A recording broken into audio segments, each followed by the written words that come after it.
በካሪቢያን ባህር ሰማይ እቅፍ ውስጥ የምትገኘውና ከፍሎሪዳ ባህር ዳርቻ ጥቂት ኪሎሜትሮች ብቻ የምትርቀው ኩባ ለኢትዮጵያን የሩቅ አገር ሳይሆን የቅርብ የደም ወዳጅ ናት። በሶማሊያ ወረራ የኢትዮጵያን ሉዓላዊነት በደመና በሸፈነበት በዚያ የቁርጥ ቀን ወቅት ከውቅያኖስ ማዶ ነጭ ካባ ለባሽ ሐኪሞቿንና የነጻነት አርበኛ ወታደሮቿን በመላክ በኢትዮጵያ አፈር ላይ የዜጎቿን ደም የለወሰች የቁርጥ ቀን ባለውለታ ናት ኩባ።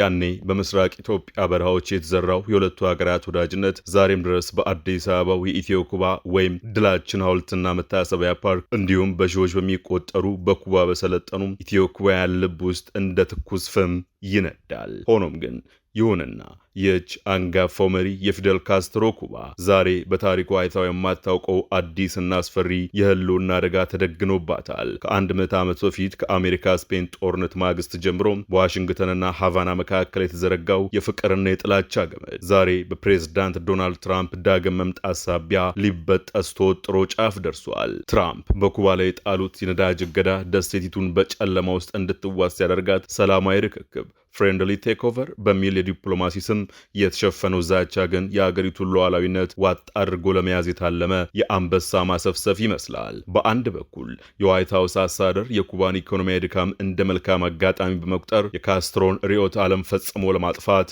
ቆርጦ ተነስቷል። በሌላ በኩል የካስትሮ ተተኪው ፕሬዝዳንት ሚጌል ዲያዝ ካኔል ኢኮኖሚያዊ ጦርነቱ የጋራ ቅጣት ነው በማለት አሜሪካ ኩባን ለመቆጣጠር ብትሞክር ሊበገር በማይችል ተቃውሞ ትጋፈጣለች ሲሉ ዝነኛውን የኩባን የአይበገርነት መንፈስ እያነሳሱ ይገኛሉ።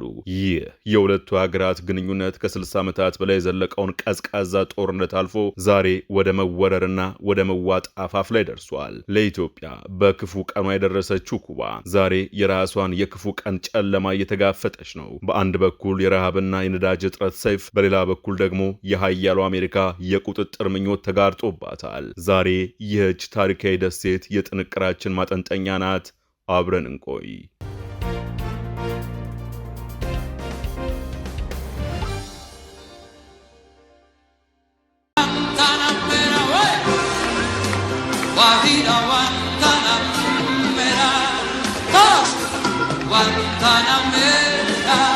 በ1960ዎቹ መጨረሻ የኢትዮጵያ ሰማይ በወረራ ደመና ተጋርዶ ዳር ድንበሯ በጠላት ጥይት ሲታረስ ከካሪቢያን ባህር ማዶ የደረሰችው ኩባ ለኢትዮጵያ የሩቅ ዘመድ ሳይሆን የቅርብ የደም ስር መሆኗን አሳይታለች። በምስራቅ የኢትዮጵያ በረሃዎች በካራ ማራ ተራሮች ስር የኩባ ወታደሮች ከኢትዮጵያ አርበኞች ጋር ትከሻ ለትከሻ ተደጋግፈው ጠላትን ድል ለማድረግ ደማቸውን እንደ ወንዝ አፍስሰዋል። ያ ታሪካዊ ምዕራፍ ኩባ ለኢትዮጵያ ሉዓላዊነት ስትል ውድ ልጆቿን የገበረችበት፣ የሁለቱ ሀገራት ባንዲራዎች በድል አደባባይ አብረው የተውለበለቡበት፣ የጽናትና የጽኑ ወዳጅነት ተምሳሌት ሆኖ በታሪክ መዝገብ ላይ በወርቅ ቀለም ተጽፏል። ከጦርነቱ ፍንዳታና ከባሩዱ ጭስ በኋላም ቢሆን ኩባ ባለውለታነቷን የቀጠለችው በሰላሙ መስክ ነበር። ለበርካታ ኢትዮጵያውያን ታዳጊዎች የእውቀት አዝመራ ሆነች። በነጻ የትምህርት ዕድል የሰለጠኑት እነዛ ኢትዮጵያ ኩባውያን ዛሬም ድረስ በጤናው በምህንድስናውና በግብርናው ዘርፍ የሀገራቸው የጀርባ አጥንት ሆነው ይገኛሉ።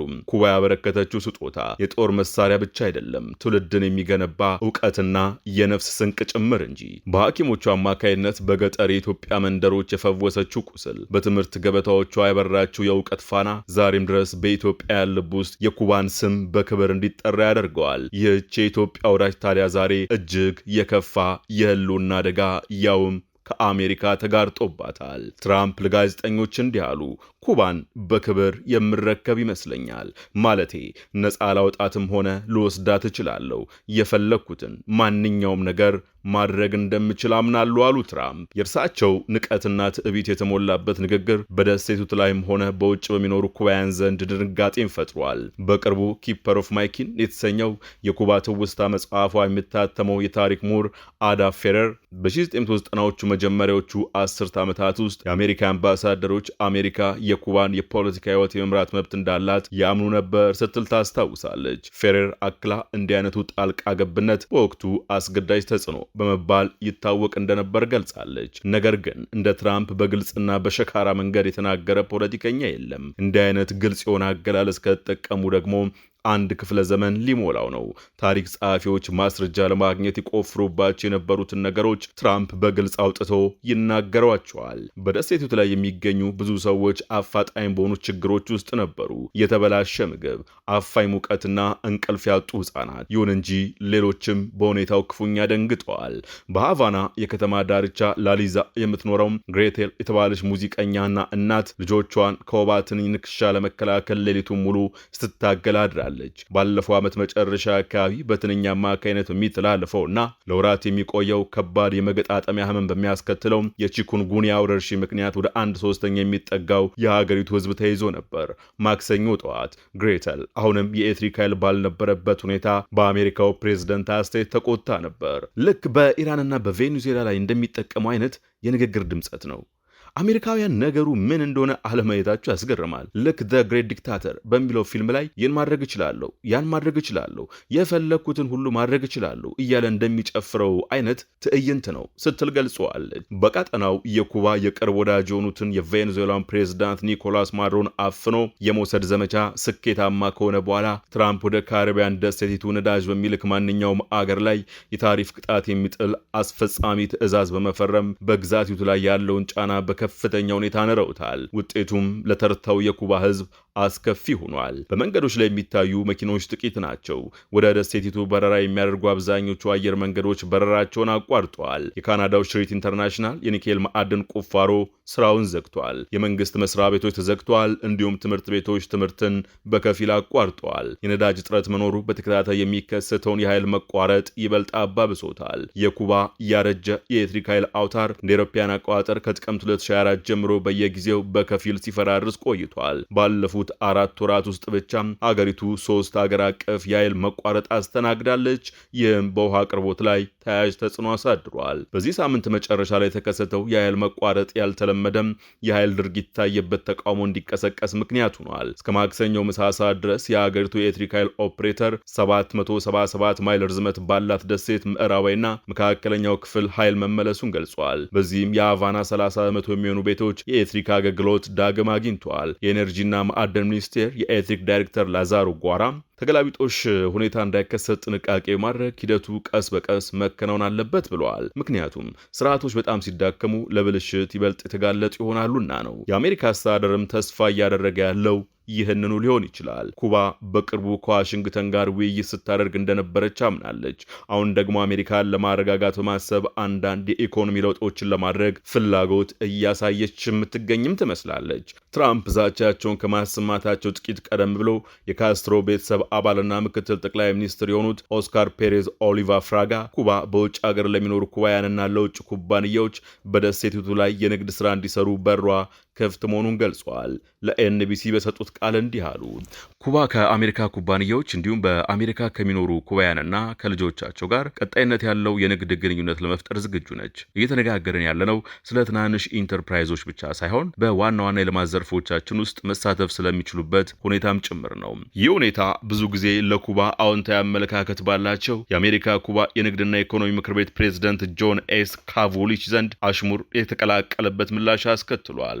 ካቮሊች የኩባ ባለስልጣናት ማሻሻያዎችን ለማድረግ ሲያንገራግሩ መቆየታቸውን ሲገልጹ የኩባ ሪፐብሊክ መንግስት ከ4 ዓመታት በፊት ሊተገበር ይችል የነበረውን ነገር አሁን ነው የፈቀደው፣ በወቅቱ ግን አልቀበለውም ብለው ነበር ብለዋል። ማክሰኞ ዕለት የትራምፕ የውጭ ጉዳይ ሚኒስትር ማርኮ ሩቢዮ የታቀዱት የኢኮኖሚ ለውጦች በቂ አይደሉም በማለት የሃቫናን የ67 ዓመት የፖለቲካ ስርዓት ለመናድ አሜሪካ ተጨማሪ ጫና እንደምትፈጥር ፍንጭ ሰጥተዋል። ሩቢዮ ሲናገሩ እንዲህ አሉ። ትናንት ይፋ ያደረጉት ነገር ያን ያህል ትልቅ ለውጥ የሚያመጣ አይደለም፣ ችግሩን አይፈተውም። ስለዚህ ትልልቅ ውሳኔዎችን መወሰን ይኖርብናል። ኒውዮርክ ታይምስ ሰኞ ዕለት እንደዘገበው ከሆነ የአሜሪካ ተደራዳሪዎች የኩባው ፕሬዝዳንት ሚጌል ዲያዝ ካኔል ስልጣን እንዲለቁ እየጠየቁ ናቸው። ከዋሽንግተን የሚሰሙት እነዚህ አስተያየቶች የትራምፕ ትዕግስት እያለቀ መሆኑን የሚጠቁሙ ሲሆን ኩባውያን ደግሞ በዚህ ጊዜ መንግስት የኤሌክትሪክ ስርዓቱን በድጋሚ ስራ ላይ መዋል ይችል ይሆን በሚል ስጋት ውስጥ ናቸው። I do believe I'll be having the honor of taking Cuba. ዶናልድ ትራምፕ ከቬኔዙዌላ ነዳጇ እንደሚፈልጉና የዩናይትድ ስቴትስ ኩባንያዎችም ይህን ለማቀላጠፍ ወደ ሀገሪቱ እንደሚሰማሩ ከተናገሩ ወራት ተቆጥረዋል። ከኩባስ ምንድን የሚፈልጉት የሚለውን ከማየታችን በፊት የዚች ደሴት መንግስትና ኢኮኖሚ ምን ይመስላል የሚለውን በጥቂቱ እንዳሰው። ኩባ በአንድ የፖለቲካ ፓርቲ ማለትም በአብዛኛው የኩባውያን የህይወት ዘርፎች ላይ ቁጥጥር የሚያደርገው የኩባ ኮሚኒስት ፓርቲ የምትመራ ሶሻሊስት ሪፐብሊክ ናት። ለበርካታ አስርት ዓመታት ኩባ በካስትሮ ቤተሰቦች ስትመራ ቆይታለች።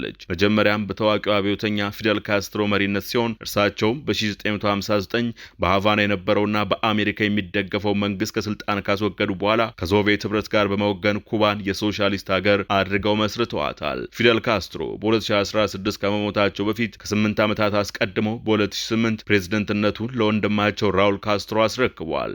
ራውልም እስከ 2021 ድረስ የኮሚኒስት ፓርቲው የመጀመሪያ ጸሐፊ በመሆን ሀገሪቱን መርተዋል። ራውል ካስትሮ በ2018 ለአሁኑ ፕሬዝደንት ዳያስ ካኔል ቦታውን ለመልቀቅ ከስልጣን ቢወርዱም እሳቸውና ሌሎች የካስትሮ ቤተሰብ አባላት አሁንም በኩባ ፖለቲካ ውስጥ ቁልፍ ግለሰቦች ሆነው ቀጥለዋል። የፊደል ካስትሮ የአምስት አስርት ዓመታት ገዛዝ የኩባን በርካታ የኢኮኖሚ ፖሊሲዎች ቀርጿል። ይህም እቅድ በመንግስት እጅ እንዲከማች፣ ኢንዱስትሪዎችና መሬት የሀገር ሀብት እንዲሆኑ እንዲሁም የውጭ ባለቤትነት እንዲቀንስ ያደረገውን የሶቪየት አይነት የኢኮኖሚ ሞዴል የተከተለ ነበር።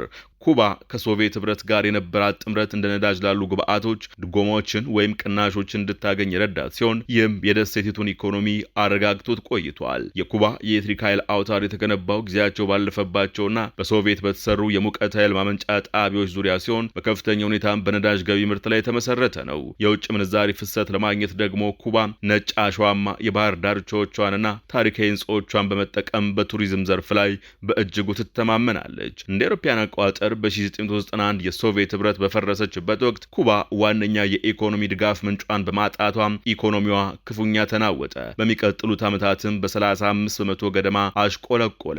አንዳንድ ምሁራን የኩባ ሁኔታ በ1970ዎቹ ከነበረው ታላቁ የኢኮኖሚ ውድቀት ግሬት ዲፕሬሽን ጋር የሚነጻጸር እንደነበር ይናገራሉ። የኃይል መቆራረጥ የተለመደ ሆነ። የምግብ አቅርቦትም በራሽን ወይም በተወሰነ መጠን መከፋፈል ጀመረ። የኩባ መንግስት ለአንዳንድ ዘርፎች የውጭ ኢንቨስትመንትን መፍቀድና ውስን የግል ንግድ ስራዎችን ማካተትን የመሰሉ ቀስ በቀስ የሚተገበሩ ለውጦችን ቢያስተዋውቅም በአብዛኛው ግን የሶሻሊስት ስርዓቱን እንዳለ አስቀጥሏል። በ1990ዎቹ መገባደጃ ላይ ኩባ በቬኔዙዌላ አማካይነት የኢኮኖሚ መረጋጋትን አግኝታ ነበር።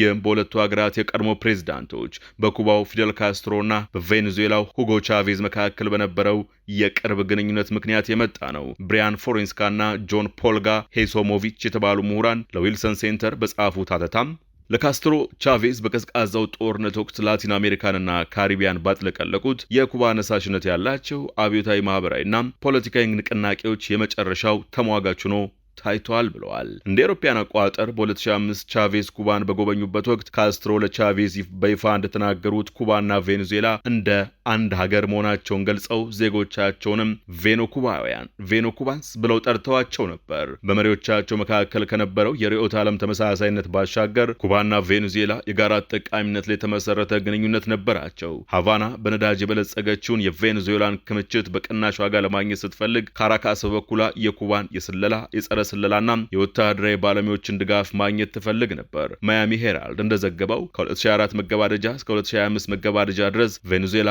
በቀን 70,000 በርሜል ድፍድፍ ነዳጅና ወደ 1.3 ቢሊዮን ዶላር የሚገመት የነዳጅ ውጤቶችን ለኩባ አቅርባለች።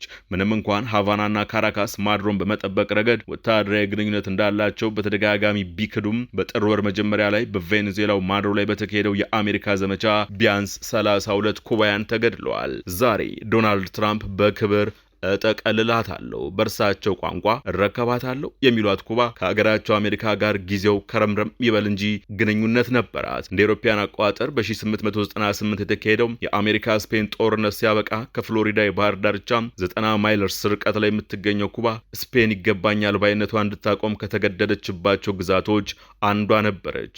ደሴቲቱ እስከ 1902 ድረስ በአሜሪካውያን ቁጥጥር ስር የነበረች ሲሆን በዚያን ዓመት አሜሪካ ለኩባ ነጻነት የሰጠችው ግን በሁለት ቅድመ ሁኔታዎች ነበር። አንደኛው አሜሪካ የሀገሪቱን ነጻነት ለመጠበቅና ለመከላከል በኩባ ጉዳዮች ውስጥ ጣልቃ መግባት መብቷ የተጠበቀ እንዲሆን፣ ሁለተኛው ደግሞ በጓንታናሞ ቤ በሚገኘው የባህር ኃይል ጦር ሰፈር ላይ ዘላቂ የኪራይ መብት እንዲሰጣት የሚሉ ነበሩ። በሁለቱ ሀገራት መካከል ያለው ግንኙነት ለግማሽ ክፍለ ዘመን ያህል የተረጋጋ ነበር። ነገር ግን እንደ አውሮፓውያን አቆጣጠር በ1959 ፊደል ካስትሮና አብዮተኞቹ ሃቫናን ተቆጣጥረው በወቅቱ በአሜሪካ ይደገፍ የነበረውን የኩባ መሪ ፉልጀንሲዮ ባቲስታን መንግስት ሲገለብጡ ሁኔታው ተቀየረ። የአሜሪካ መንግስት የካስትሮን አገዛዝ ዕውቅና ሰጥቶ የነበረ ቢሆንም አዲሱ ስርዓት ከሶቪየት ህብረት ጋር ያለውን የንግድ ግንኙነት ሲያጠናክር፣ የአሜሪካውያን ንብረት የሆኑ ተቋማትን የሀገር ሀብት ሲያደርግና ከአሜሪካ በሚገቡ ምርቶች ላይ ታክስ ሲጨምር፣ ዋሽንግተን የንግድ ማዕቀብን፣ ኢምባርጎን ጨምሮ የኢኮኖሚ ቅጣቶችን መጣሉን ተያያዘችው። የካስትሮ አገዛዝ ከፍተኛ የሆነ የስደት ማዕበልንም አስከትሏል። ከባቲስታ መንግስት ጋር ግንኙነት የነበራቸው ወይም የከፍተኛ ማህበራዊ መደብ አባል የሆኑት ወርቃማው ስደተኞች ጎልደን ኤግዛይል ከአዲሱ ስርዓት ሊሰነዘርባቸው የሚችለውን የበቀል እርምጃ በመፍራት በብዛት ከደሴቲቱ ተሰደዱ። አብዛኞቹም በአቅራቢያቸው የሚገኘው የፍሎሪዳ ግዛት ሰፈሩ። አሜሪካ በተለይም የሲአይኤ ከነዚህ ስደተኞች መካከል የተወሰኑትን በመመልመል ለወረራ የማሰልጠን እቅድ አወጣ። እንደ አውሮፓውያን አቆጣጠር በጥር 1961 አሜሪካ ከኩባ ጋር የነበራትን ዲፕሎማሲያዊ ግንኙነት አቋረጠች።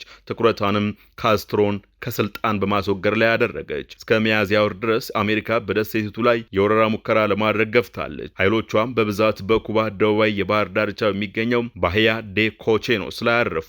ሆኖም ግን እቅዱ አልተሳካም። ኩባ በአሜሪካ የሚደገፉ ስደተኛ ወታደሮችን በከፍተኛ ሁኔታ አሸነፈቻቸው። እንደ አውሮፓውያን አቆጣጠር በ1962 በነበረው የኩባ ሚሳኤል ቀውስ ኩባን ሚሳኤል ክራይሲስ ወቅት በሁለቱ ሀገራት መካከል የነበረው ዲፕሎማሲያዊ ፍጥጫ ወደ ለየለት ጦርነት ሊሸጋገር ተቃርቦም ነበር። ይህ የሚሆነው ሃቫና ሶቪየት ህብረት በደሴቲቱ ላይ የኒውክሌር ሚሳኤሎችን በምስጢር እንድታስቀምጥ መፍቀዷን ዋሽንግተን ደርሳበት በነበረበት ወቅት ነው። ኩባና አሜሪካ ከረጅም ድርድር በኋላ ውጥረቱን ማርገብ ቢችሉም ዋሽንግተን ግን ሃቫናን መቅጣቷን ቀጥላበታለች።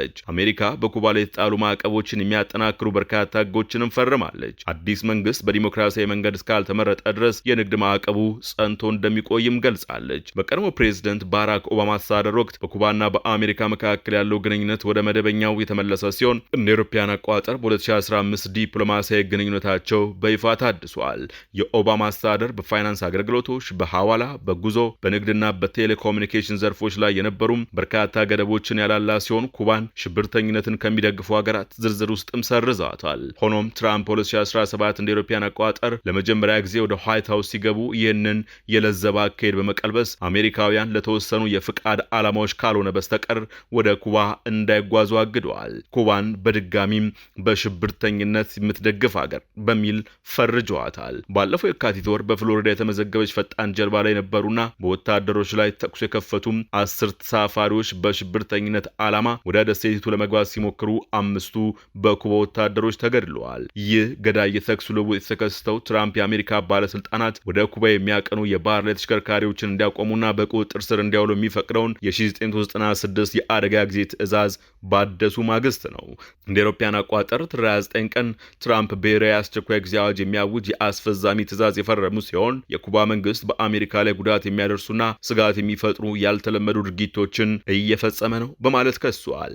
በተለይም የአስፈጻሚ ትዕዛዙ የኩባ መንግስት ሩሲያን፣ ቻይናንና ኢራንን ጨምሮ ከበርካታ ጠላት ካላቸው ሀገራት ከአህጉር አቀፍ አሸባሪ ቡድኖችና ለአሜሪካ ተቃራኒ ከሆኑ ጎጂ አካላት ጋር እንደሚወግንና እንደሚደግፋቸው ገልጧል። በተጨማሪም ትዕዛዙ የኩባ መንግስት የፖለቲካ ተቃዋሚዎችን ያሳድዳል፣ የመናገርና የፕሬስ ነጻነትን ያፍናል፣ እንዲሁም ሌሎች የሰብአዊ መብቶች ጥሰቶችን ይፈጽማል በማለት ከሷል። እነዚህ ድርጊቶች ባለፉት ዓመታት በሰብአዊ መብቶች ተሟጋች ድርጅቶች ሲዘገቡ የቆዩ ናቸው። አሜሪካ ለኮሚኒስቱ የኩባ ስርዓት ዘረፋና ጥፋት ምንም አይነት ትዕግስት የላትም ይላል ትዕዛዙ። አሜሪካ የራሷን የውጭ ፖሊሲ፣ ብሔራዊ ደህንነትና ብሔራዊ ጥቅሞቿን ለመጠበቅ እርምጃ ትወስዳለች። ይህም የኩባ ስርዓት ለሚፈጽማቸው ጎጂ ድርጊቶችና ለሚመሰርታቸው ግንኙነቶች ጠያቂ እንዲሆን ማድረግን ይጨምራል። ከዚህ ጎን ለጎንም የኩባ ህዝብ ለነጻነትና ለዲሞክራሲያዊ ስርዓት ያለውን ምኞት ለመደገፍ ቁርጠኛ ሆና ትቀጥላለች። ትዕዛዙ በቀጥታም ሆነ በተዘዋዋሪ ለኩባ ነዳጅ በሚያቀርቡ ሀገራት ላይ አዲስ ታሪፍ በመጣል በኩባ ላይ ውጤታማ የነዳጅ እገዳ ብሎኬድ ጥሏል።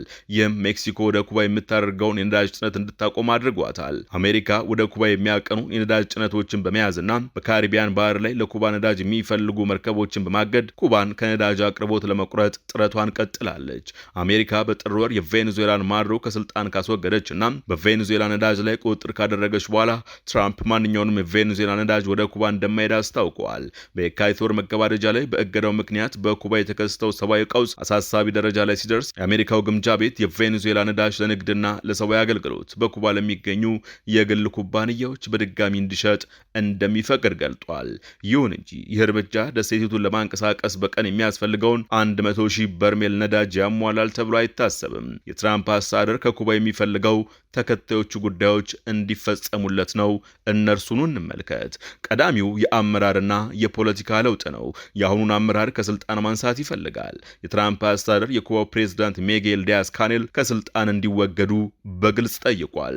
የአሜሪካ ተደራዳሪዎች አሁንም ለፊደል ካስትሮ ርዕዮተ ዓለም ታማኝ የሆኑ አንጋፋ ባለስልጣናት ከኃላፊነታቸው እንዲነሱ እየወተወቱ ናቸው። የፖለቲካ እስረኞች እንዲፈቱ የሚቀርበው የቆየ ጥያቄም የአስተዳደሩ ፖሊሲ ዋና ማዕከል ሆኖ ቀጥሏል። ሁለተኛው ምክንያት ደግሞ ኢኮኖሚያዊ ነው። አሜሪካ ኩባ ኢኮኖሚዋን ለሰሜን አሜሪካ የንግድ ድርጅቶችና ባለሀብቶች ቀስ በቀስ ክፍት እንድታደርግ ጫና እያደረገች ነው። ሶስተኛው ምክንያት ደግሞ ስትራቴጂካዊ ግንኙነቶቿን ማቋረጥ ነው። የውጭ ጉዳይ ሚኒስትሩ ማርኮ ሩቢዮ ዋነኛ ግብ ኩባ ከቻይናና ከሌሎች ጠላት ካሏቸው ሀገራት ጋር ያላትን ግንኙነት እንድታቋርጥ ማድረግ ሲሆን ይህም እነዚህ ሀገራት በምዕራቡ ንፍቀ ክበብ ውስጥ እንዳይገኙ ለማድረግ ያለመ ነው። ዶናልድ ትራምፕ ሀገሪቱን እጠቀልላታለሁ የሚለው ንግግር ካደረጉ በኋላ ከኩባዎቻቸው ጠንካራ ተቃውሞ ገጥሟቸዋል። አሜሪካ ኩባን ለመቆጣጠር የምታደርገው ማንኛውም ሙከራ ሊበገር በማይችል ተቃውሞ እንደሚገጥመው የኩባው ፕሬዝዳንት ሚጌል ዲያዝ ካኔል ተናግረዋል። ተከታታይ የአሜሪካ አስተዳደሮች ኩባን ለተከታታይ 6 አስርት ዓመታት ለማግለል ሲሞክሩ መቆየታቸውን ዲያዝ ካኔል በኤክስ ገጻቸው ላይ በለጠፉት የቁጭት መልእክት ገልጸዋል። ዋሽንግተን አሁን ላይ የኩባን የኢኮኖሚ ድክመት ሀገሪቱን ለመያዝ እንደ አስነዋሪ ስበብ እየተጠቀመችበት መሆኑንም አክለዋል። በመላው ሕዝብ ላይ እንደ ጋራ ቅጣት እየተተገበረ ያለው አሰቃቂ የኢኮኖሚ ጦርነት ሊገለጽ የሚችለው በዚህ መንገድ ብቻ ነው ብለዋል ፕሬዝዳንቱ። በጣም አስከፊ ሁኔታ ቢፈጠር እንኳ ኩባ በአንድ እርግጠኛ ነገር ትታጀባለች። ይህም ማንኛውም የውጭ ወራሪ ሊበገር በማይችል ተቃውሞ እንደሚገጥመው ነው ብለዋል። የማልዳ ትንታኔ ተጠናቀቀ።